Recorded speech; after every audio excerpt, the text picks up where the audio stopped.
தென்னாடுடைய சிவனே போற்றி, எந்நாட்டவர்க்கும் இறைவா போற்றி.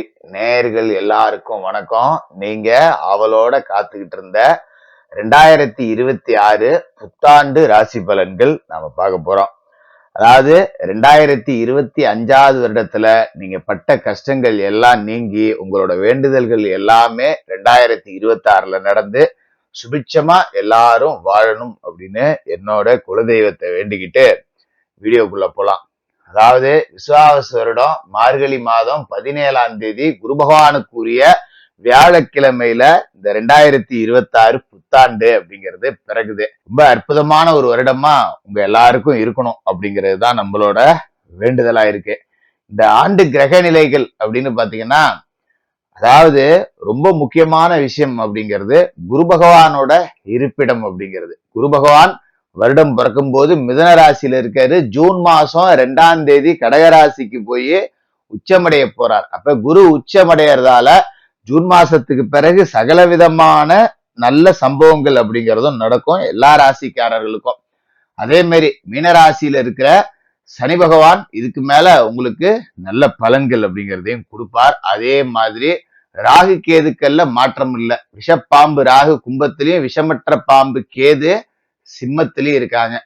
டிசம்பர் மாசம் 5ஆம் தேதி தான், அதாவது வருட கடைசியில தான் ராகு கேது பயிற்சி இருக்கு அப்படிங்கிறதால அதுல பெரிய மாற்றம் அப்படிங்கிறது இந்த ஆண்டுல இருக்க போறதில்ல. சரி, இந்த 2026 புத்தாண்டு உங்களுக்கு என்ன கொடுக்குதுன்னு பார்ப்போம். மிதுனராசி நேயர்களே, உங்களுக்கு இந்த 2026 புத்தாண்டு எப்படி இருக்கு அப்படின்னு பார்த்தோம்னா, அதாவது 2025 அப்படிங்கிறது மிதுன ராசிக்காரர்களுக்கு ஒரு வருடமாகவே போகல.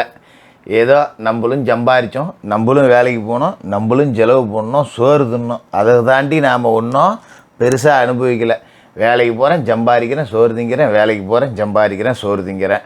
ஒரு நல்லது பொருளதுக்கு வெளியில் சுத்த முடியல, ஒரு ஆசைப்பட்ட இடத்துக்கு போக முடியல, ஆசைப்பட்ட பொருளை வாங்க முடியல.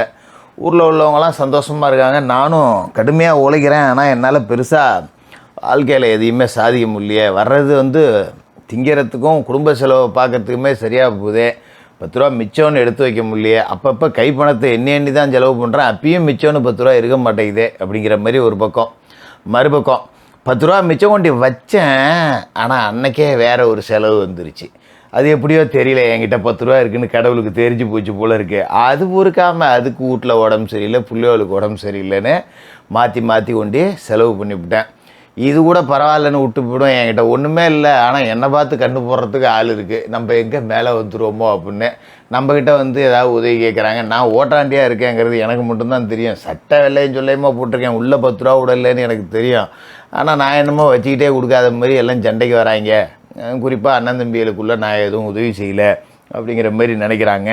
இப்படி மன உளைச்சல் அப்படிங்கிறது இருக்கும். ஏன்டா என் பிரச்சனையா 1008 பிரச்சனை இருக்குது, இதில் நீங்கள் வேறையாடா அப்படிங்கிற மாதிரி தான் மிதுன ராசிக்காரர்களுக்கு 2025 அப்படிங்கிறது போச்சு. இப்போ 2026 இதாவது நல்லா இருக்குமா ஜோசியரே? 10 ரூபா முன்னுக்கு வரலாமா, ஒரு வீடு கட்டலாமா, இல்லை ஏதாவது விருந்து விசேஷம் பிள்ளைகளுக்கு கல்யாணம் காது விட்டு இது மாதிரி ஏதாவது செஞ்சு பார்த்துடலாமா, கடன் தான் வாங்கணுமா, வண்டி ஒன்று கிடக்கு ஓட்டையாக போகுது, அடிக்கடி ரிப்பேர் ஆகுது, அதை மாற்றுறதுக்கு கூட ஒரு வழி இல்லையே, இப்படியே ஓடிக்கிட்டு இருக்கேன். எல்லாம் பார்த்திங்கன்னா நம்ம பெருசாக நல்லா இருக்கும்னு நினைப்பேன். என் பேரும் புகழும் பெருசு, ஆனால் உள்ளுக்குள்ளே 10 காசு கூட இல்லைங்கிறது சிறுசுங்கிற கதையாக ஓடுதே. மாறுமாங்கிற கேள்வியோடு வரீங்க. பல்ல கடிச்சிக்கிட்டு ஓடுங்க. ஏன்னா ஜென்மத்தில் குரு அப்படிங்கிறவர் இருக்கார். ஜென்மகுரு இருக்கிறது ஒன்று, இல்லாதது ஒன்று. அது எதனால் ஜென்மகுரு இருக்கிறது ஒன்று இல்லாதது ஒன்றுங்கிற பார்த்தீங்களா? வெளியில் பார்க்குறவங்களுக்கு நம்ம ரொம்ப பெரிய ஆள் மாதிரி தெரியும். அப்படியே பார்த்தீங்கன்னா நிறைய காசு வச்சுருக்கான் போல, நல்லா சம்பாதிக்கிறான் போலடா அப்படிங்கிற மாதிரி அந்த ஜென்மகுரு காட்டுவார். உள்ளே ஒன்றுமே இல்லைங்கிறது நமக்கு தான் தெரியும். அப்போ வருமானம் அப்படிங்கிறது இல்லை, ஏதோ வருது போகுதுங்கிற கதை தான். சனி 10ல் இருக்கார், அதுவும் இப்போ வக்கரத்தில் கிடக்கிறாருங்கிறதால அதாலையும் ஒன்றும் பெருசாக பிரயோஜனம் அப்படிங்கிறது இல்லை. சரி, இப்போ இந்த 2026 ஜூன் மாதத்துக்கு பிறகு, ஜூன் மாதத்தில் குரு பயிற்சி அப்படிங்கிறது நடக்குது. மகா குரு பயிற்சி ஜூன் 2ஆம் தேதி. இதுக்கு பிறகு தான் உங்கள் வாழ்க்கை இந்த 2026ல் மாறப்போகுது. குரு எங்கே போகிறாரு? 2வது வீட்டுக்கு, தனவாக்கு குடும்பஸ்தானத்தில் போய் குரு பகவான் உச்சத்தில் இருக்கார். குரு அப்படிங்கிறது ஒரு அதீத நன்மை அப்படிங்கிறத கொடுக்க போகுது அப்படின்னு அர்த்தம். குரு யார்? ராசிக்கு 7க்கும் 10க்கும் அதிபதி. அந்த 7க்கும் 10க்கும் அதிபதி தனஸ்தானத்துக்கு போகிறார். குறிப்பாக பார்த்தீங்கன்னா கலத்திரஸ்தானத்துக்கு அதிபதி குடும்பஸ்தானத்துக்கு போகிறார். அப்படிங்கிறப்ப மிதனராசி ஆணோ பெண்ணோ திருமணமாகாதவர்களுக்கு இந்த 2026 ஜூன் மாதத்துக்கு மேலே கல்யாணம் நிச்சயம். அது கவலைப்பட வேண்டியதே இல்லை. சரி, நமக்கு அங்கே வேலை கிடைக்குது, இங்கே வேலை கிடைக்குதுன்னு வாழ்க்கையை நோக்கி 10 ரூபா பிழைக்கிறத நோக்கி ஓடுங்க. பெருசாக நான் பொண்ணு பார்க்குறதுக்கு லீவு போட்டு போகிறேன், இல்லை மாப்பிள்ளை வீடு பார்க்க வராங்க, என்ன இன்றைக்கி நான் வேலைக்கு போகாமல் வீட்டில் உட்காந்துருக்கேன், காப்பி பச்சி சுச்சி செஞ்சு காய் போட்டு கொடுத்துட்டு இருக்கேன், இப்படியெல்லாம் அலையணுன்னு பெண்ணோ ஆணோ கவலைப்படாதீங்க. வரன் தானாக தேடிக்கிட்டு வரும். நான் எத்தனையோ இடத்துக்கு தேடி அலைஞ்சியா, வரன் பார்க்குறதே விட்டேன், சலிச்சு பூச்சியா அப்படின்னு கிடந்தவங்களுக்கு கூட வரன் தேடிக்கிட்டு வரும். திருமணம் அப்படிங்கிறது நடக்கும். அதனால் மிதனராசிக்காரர்கள் திருமண முயற்சி அப்படிங்கிறது பெருசாக எடுக்க வேண்டியதே இல்லை. தானாக அமைய வேண்டிய நேரத்தில் அதுவாக ஜூன் மாதத்துக்கு பிறகு அமைஞ்சு போகும். தடுத்தாலும் நிற்காது. திருமணமே வேண்டாம் அப்படிங்கிறவங்களுக்கு கூட திருமணம் அப்படிங்கிறது நடந்துடும். இவனுக்கெல்லாம் எங்கடா கல்யாணம் ஆக போகுது இதுக்கு மேலே அப்படிங்கிறவங்களுக்கு கூட திருமணம் அப்படிங்கிறது கண்டிப்பாக நடக்கும். அதுமாரி 2ஆம் இடத்துல குரு உச்சமடைகிறதால வரக்கூடிய மனைவியோ இல்லை வரக்கூடிய கணவனோ நல்ல செல்வாக்கோடு இருப்பாங்க. திருமணத்துக்கு பிறகு தான் வாழ்க்கை அப்படிங்கிறதே மாறப்போகுது. அதுமாரி தொழில் தொடங்கலாம். நல்ல தொழில் அமைப்பு இருக்குது. கூட்டு தொழில் தொடங்கலாம். ஒரு இடத்துல வேலை செய்கிறேன் அப்படின்னா கூட சரி, இப்போ 1-2 பேர் யாராவது சேர்ந்து ஆளுக்கு 10 ரூபா முதல்ல போட்டு ஒரு தொழிலை தொடங்குவோம், அப்புறம் முடிவுக்கு வந்தீங்கன்னா நல்ல தொழில் வளர்ச்சி அப்படிங்கிறதும் இருக்குது. அதேமாரி கொடுத்த வாக்கை காப்பாற்றுவீங்க. கடங்கண்ணி வாங்கி வச்சுருந்தீங்க அப்படின்னா அதெல்லாம் இப்போ ஜூன் மாதத்துக்கு மேலே அடைஞ்சு போவோம். 2026 ஜூன் வரைக்கும் கொஞ்சம் அப்படியே மந்தமாக ஓடும். ஜூனுக்கு பிறகு தடுத்தாலும் நிற்காத காட்டாத்து வெள்ளம் மாதிரி நீங்கள் பட்டு அடித்து தூக்கிட்டு போயிட்டே இருப்பீங்க. வாழ்க்கையோட முக்கியமான காலகட்டம் ஜூனுக்கு மேலே. அதுமாரி குருவோட பார்வை பார்த்திங்கன்னா 6, 8, 10 உழுது. 6ஆம் இடம் அப்படிங்கிறது கடன் நோய் பகையை குறிக்கக்கூடிய இடம். கடங்கண்ணி எல்லாம் அடைச்சிடலாம், நகை நட்டெல்லாம் மூட்டு போடலாம். 8ஆம் இடம்ங்கிறது உங்களோட ஒரு ஆயிலை குறிக்கக்கூடிய இடம். சில பேருக்கு தூக்கமின்மை இருக்கும், சில பேருக்கு மன உளைச்சல் இருக்கும், நமக்கு எதாவது ஆயிடுச்சோ அப்படிங்கிற ஒரு பயம் இருக்கும், உயிர் பயம் இருக்கும், கெட்ட கனவுகள் வந்திருக்கும். அது எல்லாத்தையும் சுருட்டி போடக்கூடிய இடத்துல குருப்பார் இழுவுது.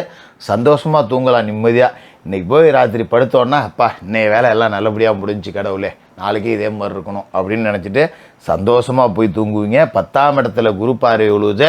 நல்ல தொழில் வளர்ச்சி இருக்குது. கடை வச்சுருக்கீங்களோ, இல்லை வியாபாரம் பண்ணுறீங்களோ, இல்லை பெரிய தொழில் நிறுவனமோ, இல்லை சின்னதாக ஏதாவது தொழில் பண்ணுறீங்களோ, என்ன தொழிலாக இருந்தாலும் தொழிலில் வெல்லக்கூடிய நபராக நீங்கள் மாறப்போகிறீங்க. அற்புதமான யோகம். அதே 10ஆம் இடத்துல தான் சனி இருக்கார். தொழில் காரகன் அவர் தொழிலுக்கே அவர் தான் காரகத்துவம் கொண்டவர். அவர் உங்களுக்கு அற்புதமான தொழில் அப்படிங்கிறத அமைச்சு கொடுப்பாரு.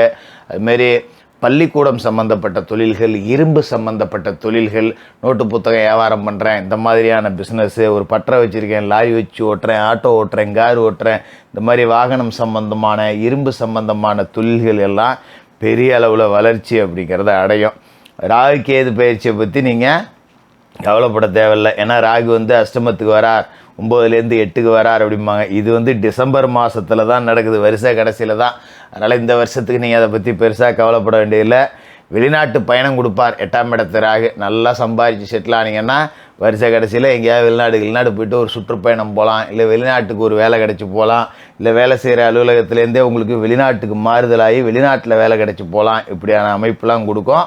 கேது உங்களோட ராசிக்கு 3ஆவது வீட்டில் இருந்துக்கிட்டு அண்ணன் தம்பிகளுக்குள்ளே கொஞ்சம் குடைச்சலை கொடுத்துக்கிட்டு தான் இருப்பார். அதனால் அண்ணன் தம்பிகளுக்குள்ளே கொடுக்கல் வாங்கல் அப்படிங்கிறத வச்சுக்காதீங்க. மற்றபடி பெரிய பாதிப்புகள் இல்லாமல் இந்த ஜூன் மாதத்துக்கு பிறகு நீங்கள் ரொம்ப அற்புதமாக இருப்பீங்க. அப்படி ஒரு நேரத்தை இந்த 2026 புத்தாண்டு அப்படிங்கிறது மிதுன ராசிக்காரர்களுக்கு கொடுக்கும். கவலையே படாதீங்க, எல்லாம் நன்மை தான்.